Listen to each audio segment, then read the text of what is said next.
Okay, Bismillah and Alhamdulillah wa salatu wa salamu ala Rasulillah. Assalamu alaikum, brothers and sisters and friends. I hope everyone is well.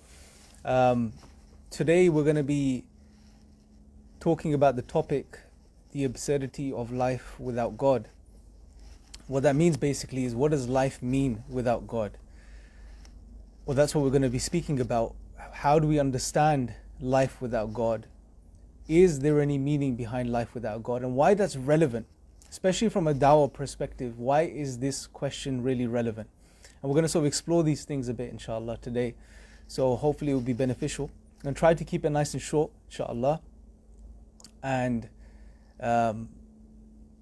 keep it as succinct as possible, inshallah. So the very first thing I want to sort of highlight is the question of meaning is a very, very significant question for human beings. Every human being tries to understand what the meaning of their life is. Every human being questions the purpose of life at some point in their lives. Sometimes it's when they're somewhat younger. It can happen in your teens, it can happen in your 20s, it can happen in your 30s, it can happen in your 40s. But everyone does have that moment where, and so for some people, it's several times within their life that they would ask that question, or that question would arise within their hearts and their minds. Not only this, but as human beings, the way we function is with meaning. So I want you to think of it like this. And we don't, because we do this so naturally, we don't even think about it. Our entire lives revolve around meaning.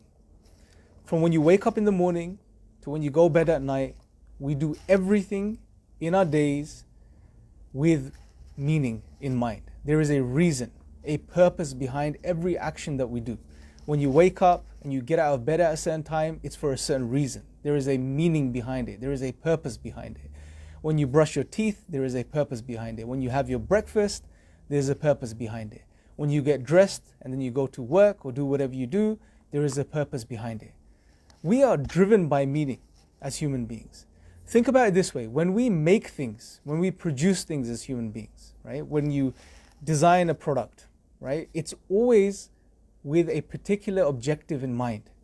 There is a meaning behind it. There is a purpose behind us making the things that we make. Whether it's a chair, a bottle, a pen, a book, a table, whatever it is, it's all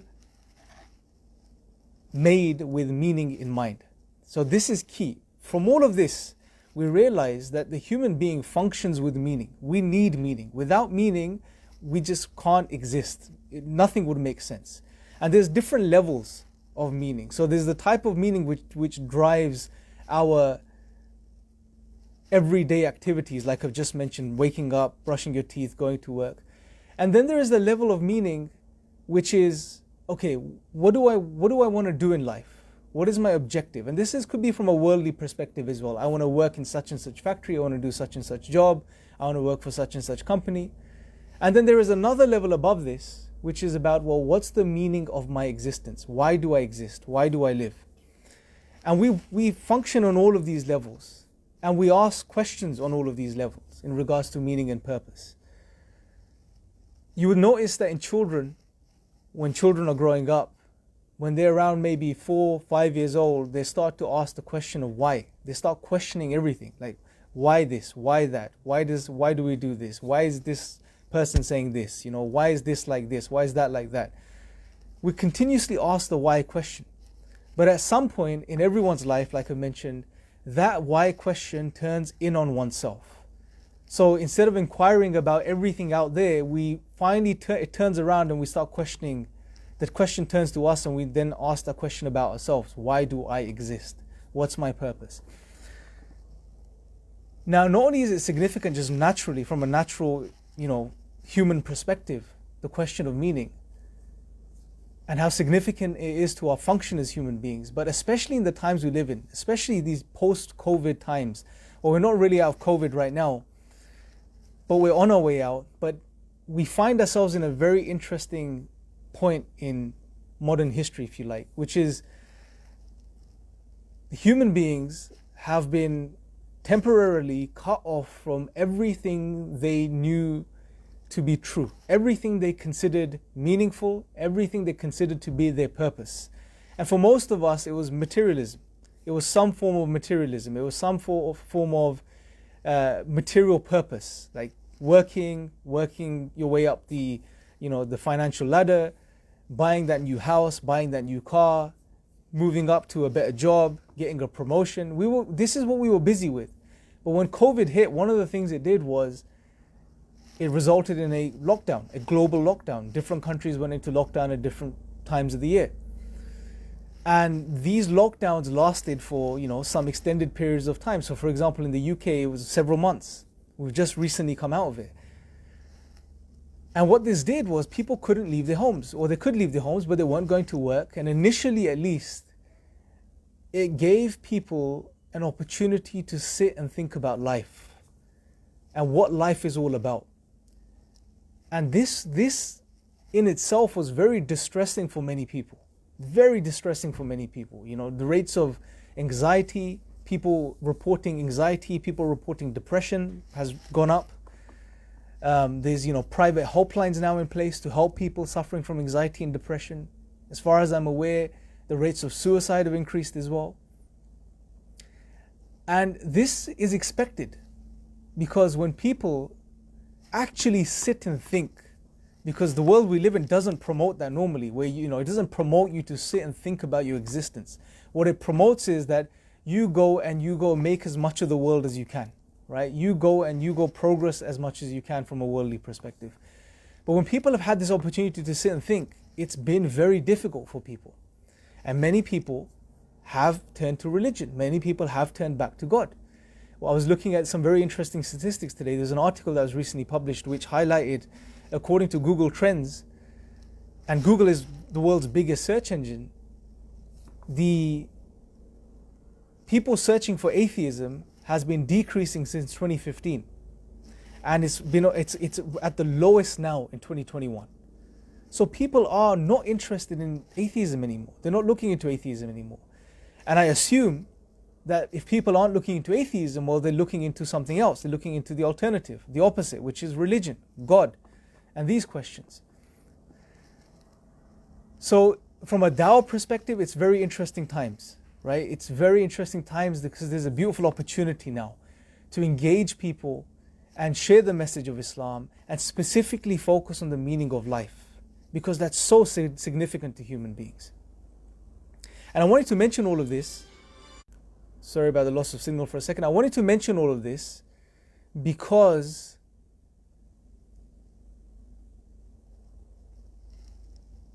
it sets the scene for us now. Because meaning has always been a big question. What is the meaning of my life? What is the purpose of my life? It's always been a massive question for human beings, but now more so than ever before.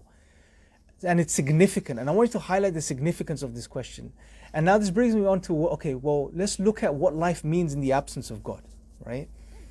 Now, as this live stream is titled The Absurdity of Life in the Absence of God. And what I'm going to suggest or highlight is that life makes no sense in the absence of God. It removes all meaning. It removes all value. It removes all purpose. Now, before we get into this discussion, let's briefly look at who are the people, what are the ideologies that promote such an idea? That being that there is no God, there is no creator. Normally when you think about people, which people say that there is no God, there is no creator, it's normally people we refer to as the atheists. Now amongst the atheists, you can use atheism as an umbrella term, and there's many subgroups beneath this umbrella term. You have naturalists, you have materialists, you have agnostics that may come under this as well. You have people that just hate God. They have a hatred towards God. No rational reasons to deny God, just a hatred towards God. And you have many other people that fall under this umbrella. And these individuals, atheists, what they would say is that there is no God, there is no creator. Sometimes they may not make the positive claim, they may just say, well, there's no evidence for God, right? But in reality, they don't believe in God. They deny a creator. When you deny God, what does that mean? What are the implications of denying God? Because look, every idea or belief that we have has implications. So for example, When we say we're Muslim or we follow Islam, that has implications.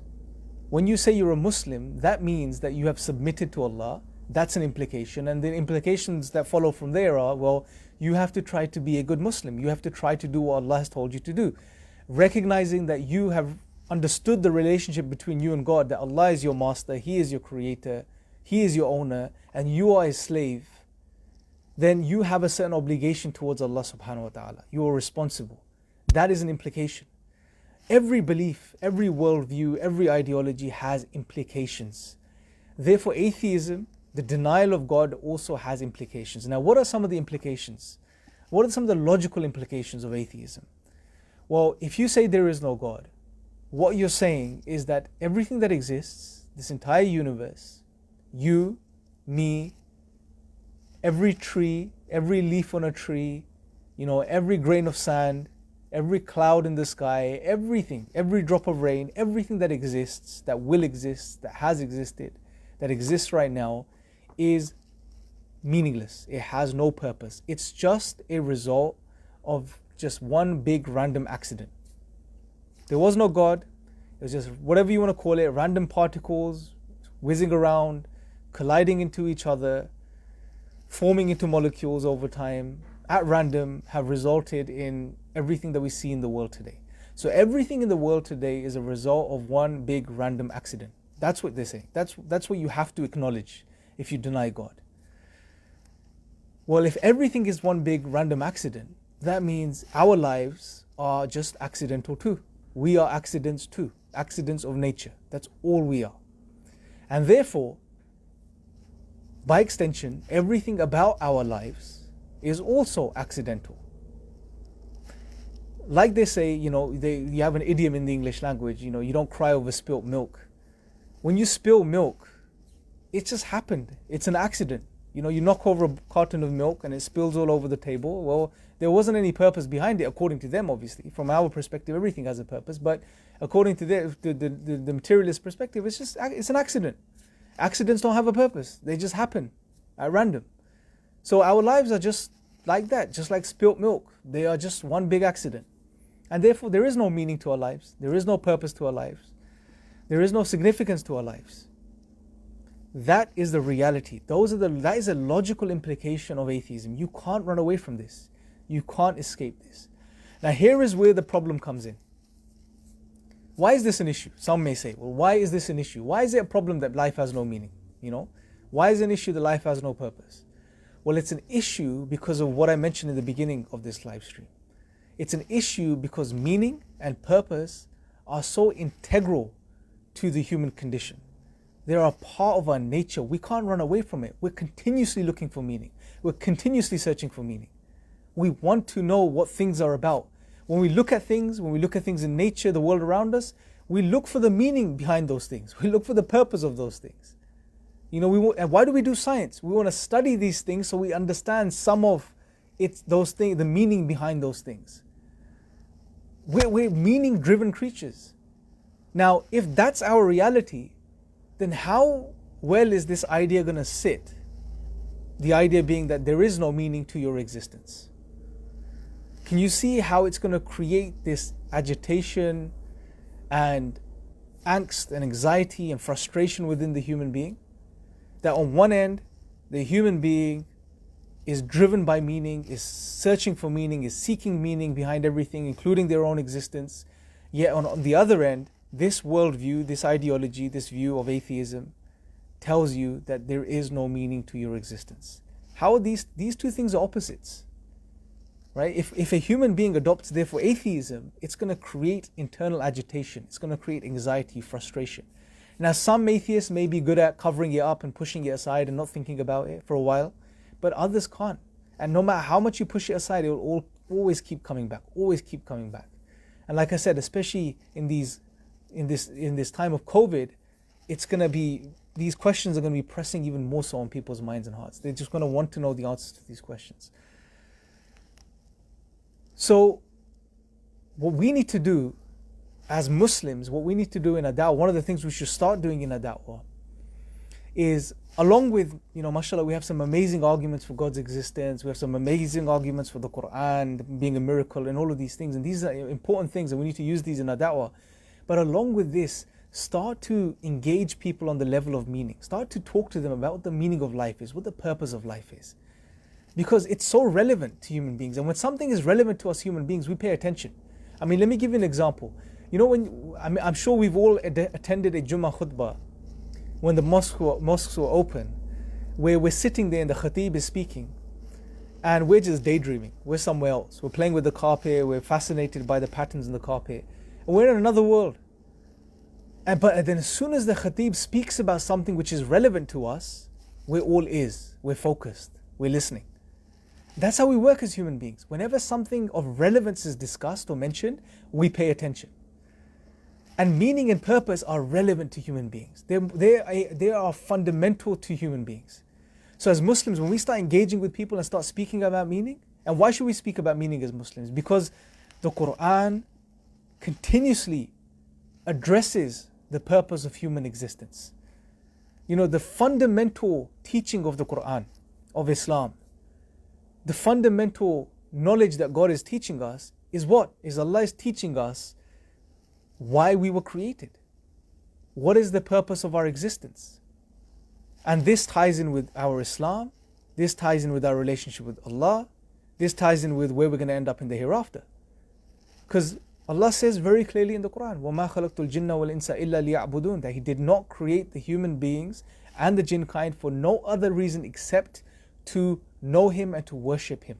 That's why Allah created us, to know Him and to worship Him. That is the purpose of our existence. And then Allah further elaborates to clarify, in regards to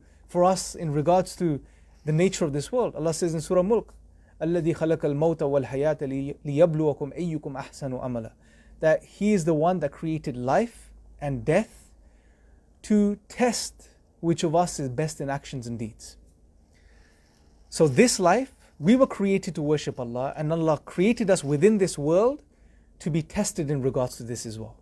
To see, when we go through a hardship, a trial, a tribulation, which is a test, tests aren't supposed to be easy, they're challenging. When we go through this, are we going to worship Allah? Are we going to submit to Him? Are we going to put a trust in Him? Are we going to show patience? Are we going to rely upon Him? Or are we going to turn our faces away from God? This is a part of a test. So this is what life is all about. This is not supposed to be paradise. We're here for a limited period of time with an objective. And this is information that people need out there. They need to know why they're here, why they were created.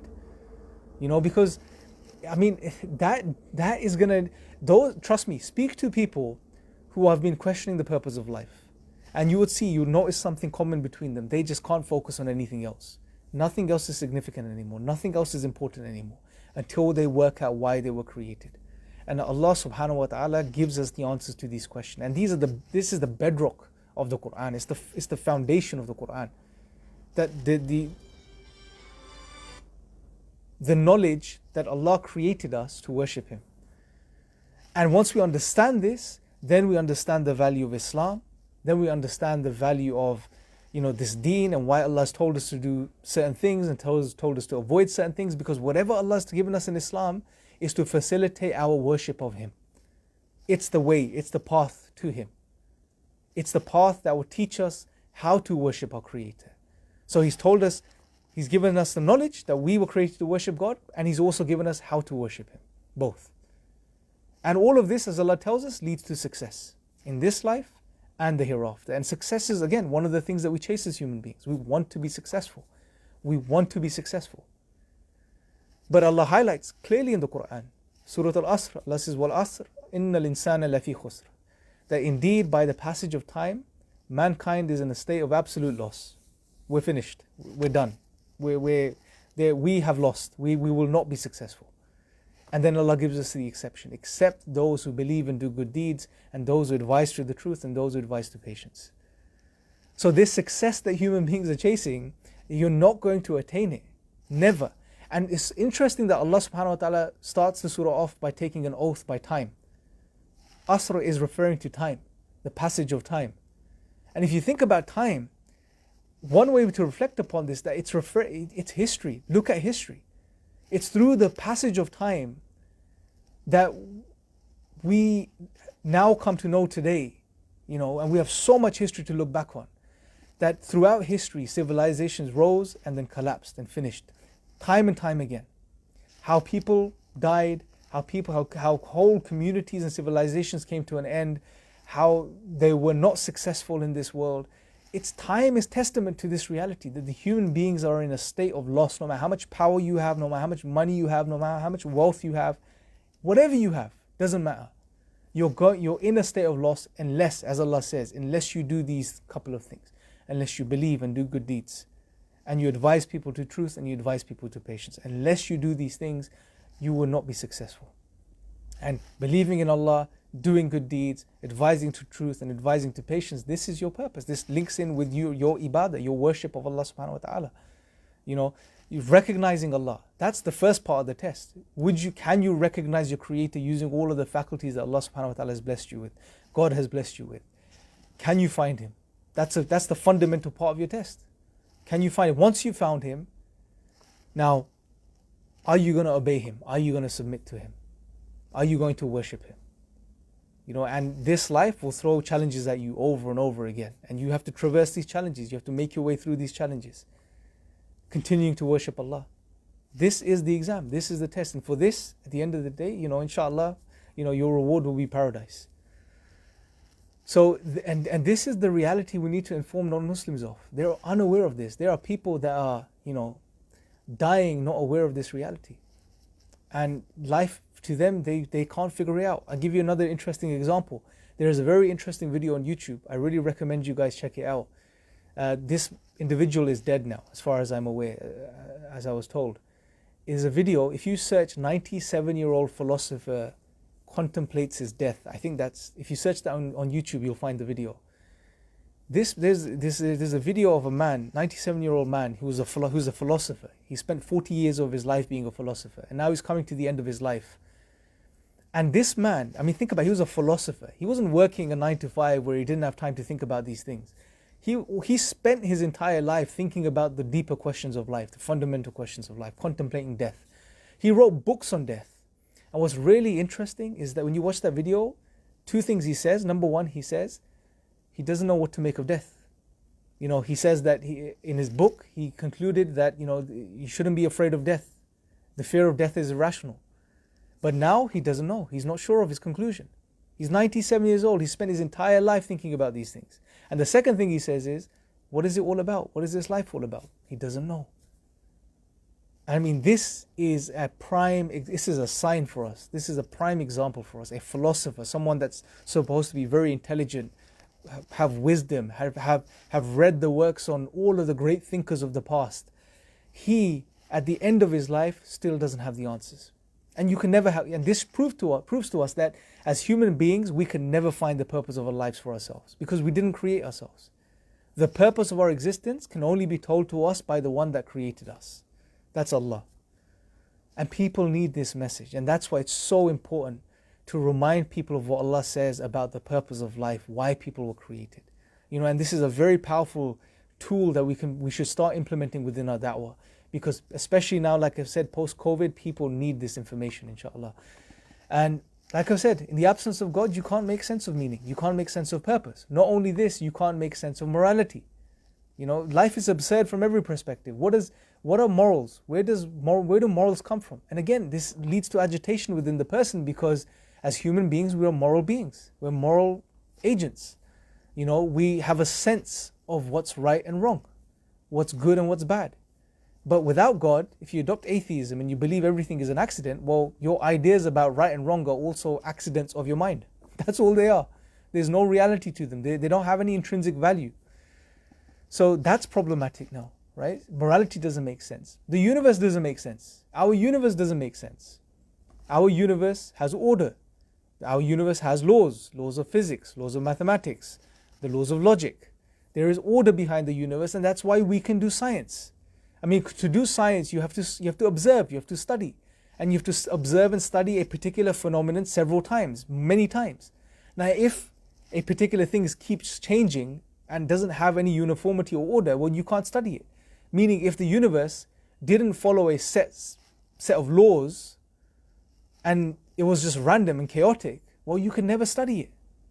So the fact the universe has order, well, how do you explain this? If everything is a result of just random physical processes, where did you get all this order from?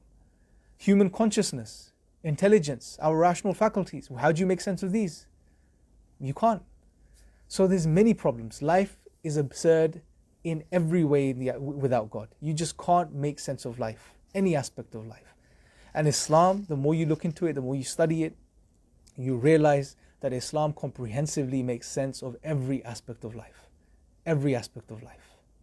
Okay, so I'm going to wrap up on this point, inshallah. So brothers and sisters, especially if you're involved in da'wah, one thing I'd really encourage you to do, go back to the Quran and do an analysis of the Quran, study the Quran, read it from the perspective of seeing, okay, what does Allah say in regards to the meaning and purpose of life? Why has He created us? And make notes of those ayat, memorize them if you can, remember them if you can, and then start sharing them in your da'wah, because they'll have a big impact, I believe, especially in the times that we live in today, inshallah. So I'll conclude on that. Jazakallah khair, brothers and sisters. May Allah bless you. And if there's any non-Muslim guests, by the way, that may have watched this or may watch this in the future, I really encourage you to look into Islam. I really encourage you to read the Quran for yourselves, because there is a lot of misinformation out there in regards to Islam. There are loads of distorted, twisted views that people are putting out there, and it really clouds our judgment. So I really encourage you to read the Quran for yourself and see what it says to you. That being said, for Muslims, as a last note, if you're interested in learning how to give da'wah, then definitely check out, I'll give you 2 resources. Check out mopacademy.org. I think the sister is going to share the link as well on the comment section, or you'll find the link in the comment section as well. You can go and study how to give da'wah, or you can go to training.ira.org, and we have a free da'wah training course there as well. So we'll do both of these courses. I'm sure that you'll find them both very beneficial and helpful. And yeah, Jazakallah khair. May Allah bless you all, and I'll speak to you guys next time. Assalamu alaikum.